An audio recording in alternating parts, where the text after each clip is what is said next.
So the alternatives proposed. Number one, he did not die, he only fainted. This is called the swoon theory. He swooned, fainted, didn't really die. When he brought down from the cross and put him into the grave, in the cool atmosphere of the tomb, he was revived. Or, B, number two, he did not rise. He died, did not rise. The body was stolen by the disciples. And then they claimed that he was alive. So those are basically the two alternatives proposed. So let's look at those.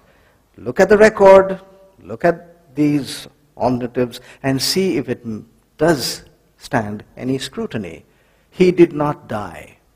There are 4 ways of looking at this, maybe 5. Pilate marveled that he was dead. You know why that's stated? Because a person went and said, I want that body not to be left on the cross, I want to give it an honorable burial. And when he said that, Pilate said, is he dead already? This was within 8 hours. Do you know how long it takes for a person who's crucified to die? How do they die anyway? They usually die of suffocation. That is how a person who is crucified dies. And the average length of hanging on the cross, slowly dying of suffocation, is 3 days. Some have been known in history to have stayed there for 1 whole week and up to 10 days, dangling there, slowly suffocating to death. So when he died in 8 hours, and the people are asking for his body, Pilate said, wait a minute. How can I give you that body? Because I have sentenced him to death. And I can't give you an alive body. It will be a shame to Rome. Rome can't put an ordinary Jewish peasant to death. No. So, summoning the centurion, the person who was at the execution site, he asked him if he had been dead for some time. Significant words. Mark, the writer, didn't know that 2,000 years later I would be asking that same question. Did he really die? And yet he has written very significantly that Pilate would not give the body until he found out from the centurion. So when he found out from the centurion, then he granted the body. So how did the centurion know that the body was dead? When they came to Jesus and saw that he was already dead, meaning lifeless or still, they did not break his legs, but one of the soldiers pierced his side with a spear. This is how the centurion was willing to take the body down. He also knew 8 hours is too short. He'd been to executions before, most probably. They usually hang there for 3 days. And here Pilate wants the body down, and it should be a dead body. And when they come, the other thieves who are crucified are still writhing and struggling and screaming and shouting, and this person is completely still. Appears to be dead, but how should he bring him down? What if he's still alive? And that's when he called for a soldier and said, bring your spear. Deal with him, then we'll bring him down. And these soldiers were the best trained soldiers in the world at that time. They were trained to fight against another soldier who was equally agile and strong and trained like he was, so that he could use his spear against that other soldier and kill him. That was the intent of a soldier. How difficult would it be for a soldier then to use his spear on a body that was still? Easy, one thrust. And scholars tell us that if he did not die of crucifixion, he would have died of that one thrust, because that is what it was meant to do. The centurion was not going to bring the body down until he was dead. That's what he did. And John, the writer, says, this soldier pierced his side with a spear, and immediately blood and water came out. Now, I'm a physician, so I do a little bit of looking into physiology. That was interesting. Blood and water. The blood contains cells which make the blood colored red. the fluid in which it moves is not colored, it is clear. It's called serum.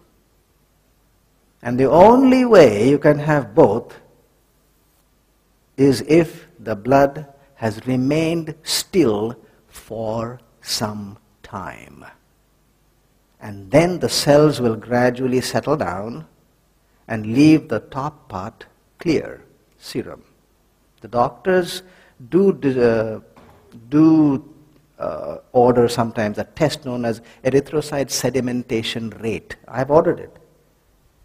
And the way you order it, I want a 1 hour sedimentation rate or a 2 hour sedimentation rate, because it requires the blood to be still and kept in that tube for 1 hour or 2 hours, and then the cells settle out, and the bottom part will remain red, and the top part will be clear. It's called serum. You recognize the words "for some time"? Pilate asked the centurion, was he dead for some time? Then you bring the body down. And when the spear went in there, 2 streams came out. One was clear, today we will call it serum, and the other part was red, the cellular part of the blood. The spear probably would have thrust at the junction and brought those 2 streams out. John didn't know, he was not a doctor, he just wrote water and blood, but today we can recognize that it's possible that the blood had stopped flowing. Flowing blood will never separate out into these 2 parts. It has to be still, and it has to be still for some time. Oh, the other one is the possibility of escape.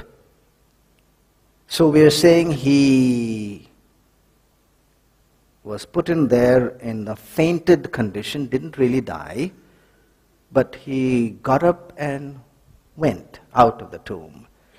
Now really, if you're an inquirer, you will have to ask, how did he do it? In the darkness of the tomb, he would have had to identify the exact place where the door was, and this stone that was put against the tomb was sealed from the outside. See, he would have had to somehow break the seal from the inside, that which was on the outside. First of all, he would have had to get up. A person who is put into a tomb is wrapped up with streams of cloth. And they're wrapped pretty close this way, and if you look at the pictures, that's how it is. I cannot find a reasonable explanation of how a person could have gotten out of that, number one. Number two, he was crucified. That means his hands and his feet were pierced. After 24 hours, the swelling and the pain is the worst of any wound. So we are saying at the worst time of those wounds, swelling, painful, his back lacerated, his side pierced, the nails going through his palms and his feet, he got up and found the exact place where the seal was, broke it, and rolled away the stone, which is called golel. Golel in Greek signifies a big stone which requires multiple people to move, and then somehow hobbled off. Nobody chased him at all to some place unknown to either Jew or Roman till today. Does it sound reasonable? Not to me. The fifth point there is, who all thought he was dead? Finally, when the body was given, Pilate thought he was dead, the Roman centurion thought he was dead, and the friends of Jesus thought he was dead. Why do I know that? Because they brought embalming stuff.